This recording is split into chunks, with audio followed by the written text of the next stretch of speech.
everyone, welcome back to the Pocket Motorsports channel. On today's episode, we are going to be getting rolling on the header for our 71 Cuda project again. And we got a lot of exciting things coming up. In May, we're going to start doing SCCA with this thing. We are probably going to break it, and then we're going to build it back better. See what I did there? Anyways, and then we have drag racing to do, a ton of drag racing.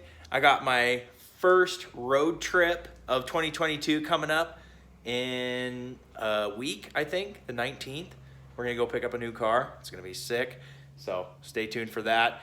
And yeah, lots of racing, driving. We gotta get these headers built, get this thing on the road. Let's get to it. All right, guys.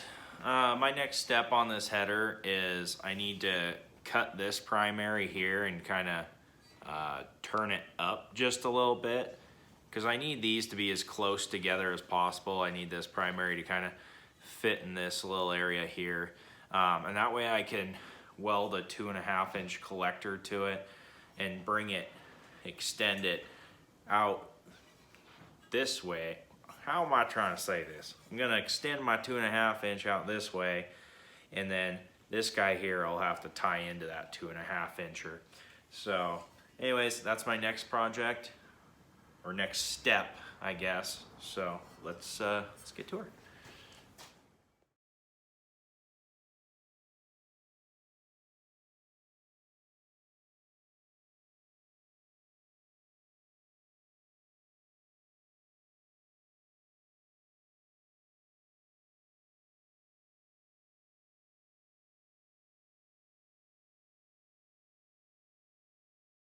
All right, everybody, we got this piece off. It had this little carb number tag stuck to it, but I took that off because we're not California and we don't need that. So away with that, got the ends cleaned up here. And if you guys are gonna be doing any kind of work like this, there's a few things that are really nice to have. One thing is gonna be a Scotch-Brite and some sandpaper. These red Scotch-Brites are a must-have just for, you know, cleaning the ends of your tubing off, getting it nice and clean. And then you can deburr the inside with sandpaper too, and I also do that, but this little knife here is really nice to have because it's just one trip around and it's deburred. And then this isopropyl alcohol, 99%, you can get this at the hardware store. I use that for cleaning it right before I weld it, and it just eliminates most chance of you getting porosity or little boogers in your weld, because it always sucks when you weld something and then a little booger develops off of it because it wasn't completely clean, and then you got to go back and spend a bunch of time trying to clean that up. So just do the prep work ahead of time and you'll have a much nicer weld at the end.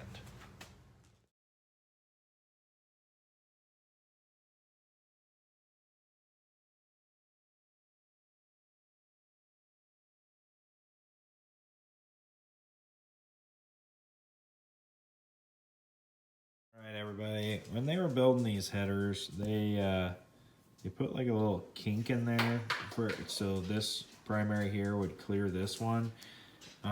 You can see it right there. It's a pretty good little kink. Anyways, and when I go to fit my other primary up right here, it's kind of sitting on the ridge of that kink, and so I'm gonna try to kind of round that out a little more, heat it up with the torch and kind of try to make it round instead of D-shaped like it is now. All right, everybody, I got this primary right here, less of a D shape now it's more actually round. Still got a little bit of a funky shape in there, but that's about as good as I can get it with my little torch here. My torch takes forever to get hot, so I just kept heating that and then pounding different size sockets through it until I got the biggest one I could through there, and then kind of, I don't know, reshaped it with the socket inside there. So that's about as good as I think I'm gonna be able to get it. So now I just need to clean all this up and put this primary on there, and should be pretty good. All right, everybody. So I got these fitting pretty nice here. And I got everything cleaned up, wiped it with alcohol, used the Scotch-Brite on it. Got those 3 primaries about as tight as I can get them. So before I weld this on, something really important you guys are gonna wanna do if you do this is clamp on either end. Well, just make sure you have this clamped to a flat surface. If you don't have a flat surface, you might want to think about bolting it to the head and tacking it up, because you don't want this to move at all while you weld it.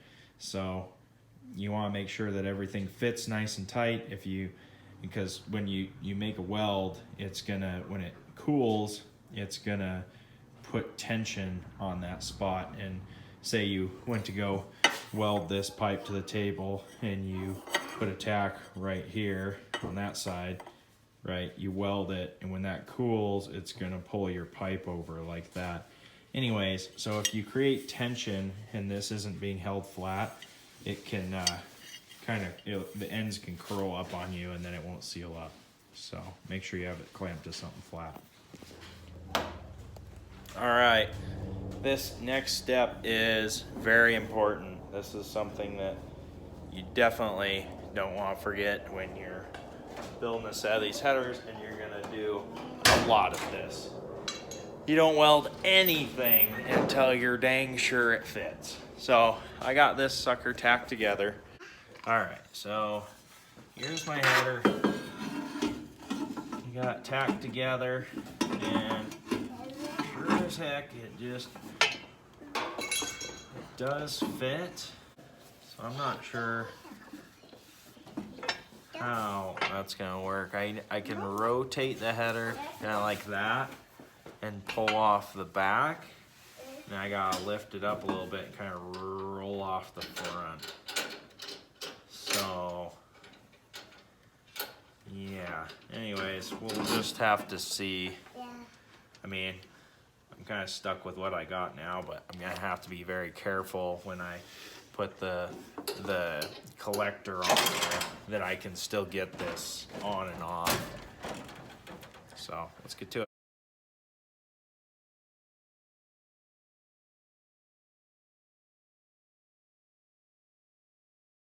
All right, just to show you what I got so far. So I just welded all this together. So anyways, because I won't be able to access that once we get the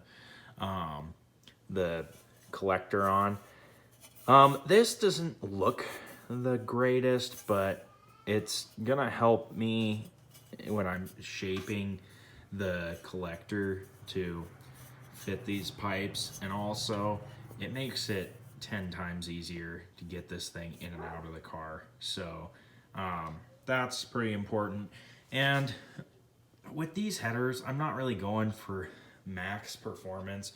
I want something that's obviously better than the factory manifolds, but really what I want is I want this thick flange that comes on there, because that's gonna help it seal to the head, and I want it out of the way of all the things, you know, like my oil filter, and I don't want it to drag on the ground, and I don't have a lot of room for mufflers under the car, so we're gonna put the muffler somewhere else. So I want it to be quiet, I want it to seal, I want it to not be in the way of other things that I need to work on regularly. So anyways, that's where we're at. So, and our next step is to get this 2.5 inch to fit these 3 pipes. So we're gonna start shaping that, and yeah, it should be fun. It's gonna be a lot of work, so let's get to it.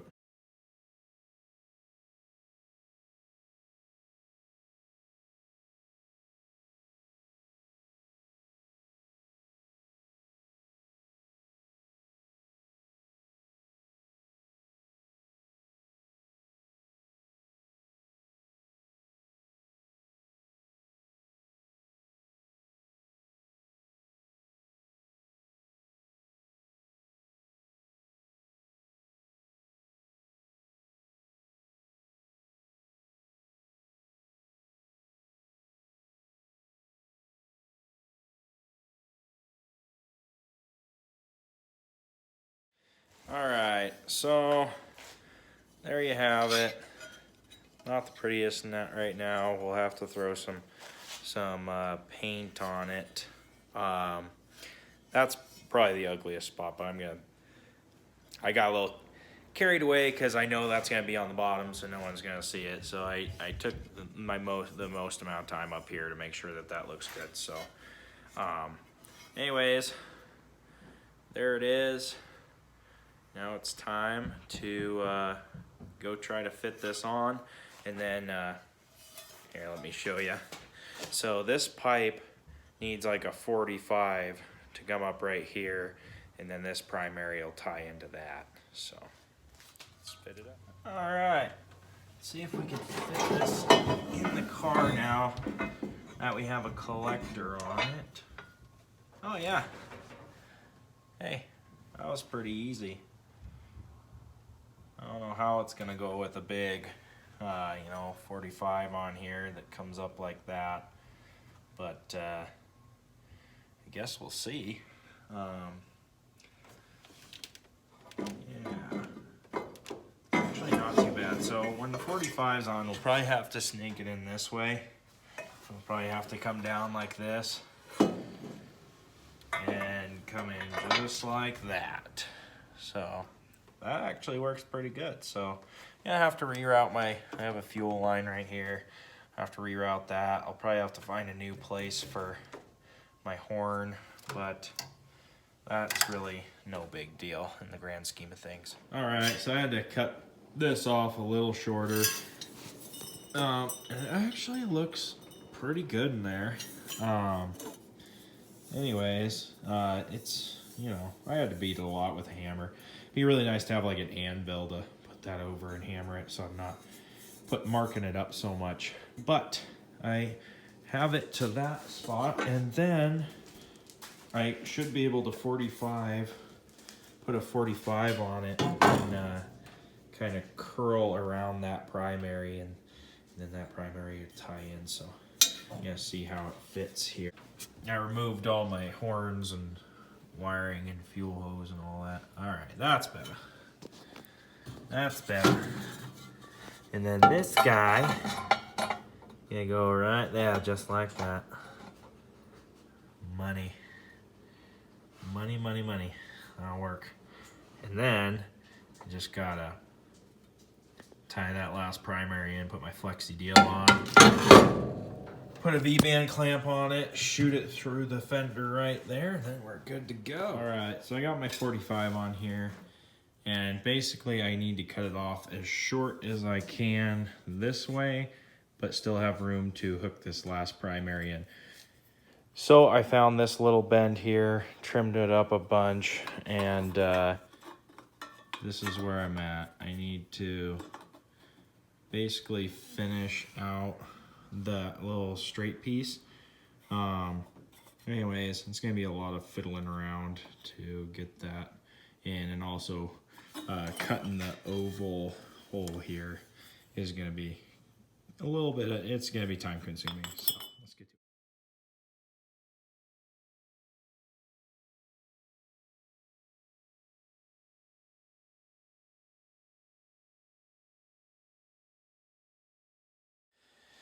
All right, so I got this piece all welded up, so this will be the last primary, and then tie into this long tube over here. We'll cut it off as short as we can, and then it's time to put a flexi pipe on it.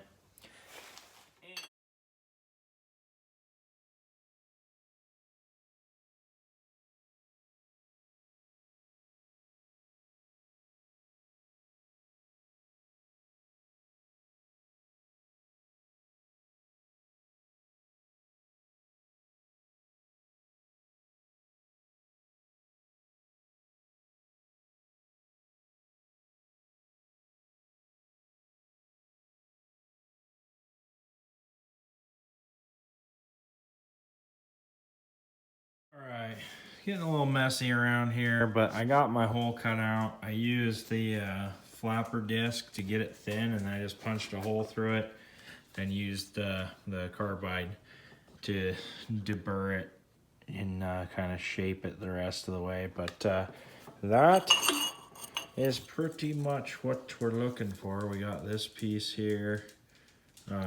Unfortunately, I didn't have a long enough piece, so I had to make it out of 2 pieces, but that is okay. So, anyways, it's a pretty nice fit. And anyways, when I weld that up and then cut the pipe right here, then that'll be then we'll get a good look at it. And if I have to, I can use the carbide deburring tool to go in there and kind of match it the rest of the way. But I think this is actually going to be pretty dang close. So let's get to it. All right, one more really important thing before I go welding this on is I need to put this clamp on the flange here. Both ends need to be clamped tight to a flat surface, so that when it relaxes and kind of goes under tension and stuff like that after welding it, it doesn't bow our flange. We want to keep that flat. So.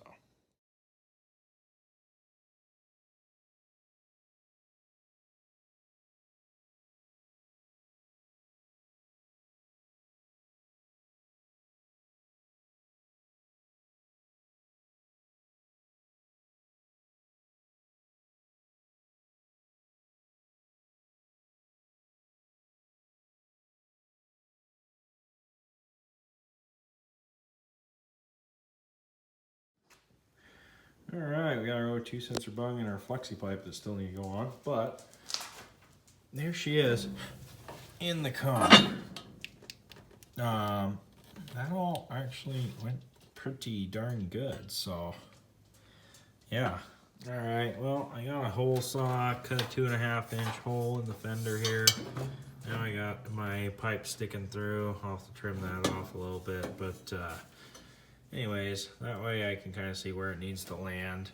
Somewhere in there, I need to fit this flex pipe and also a V-band clamp. Hey everyone, thanks for watching. I hope you enjoyed the video. We got all of our primaries into a collector. That, in some people's, by some people's definition, that is a header. So we have a header. I'm gonna finish out the rest of the exhaust system while I'm at it. But that's a wrap. So don't forget to like, comment, subscribe if you enjoyed the video. And we will be back in part 3 to wrap this thing up. So you guys take care and hope you enjoyed.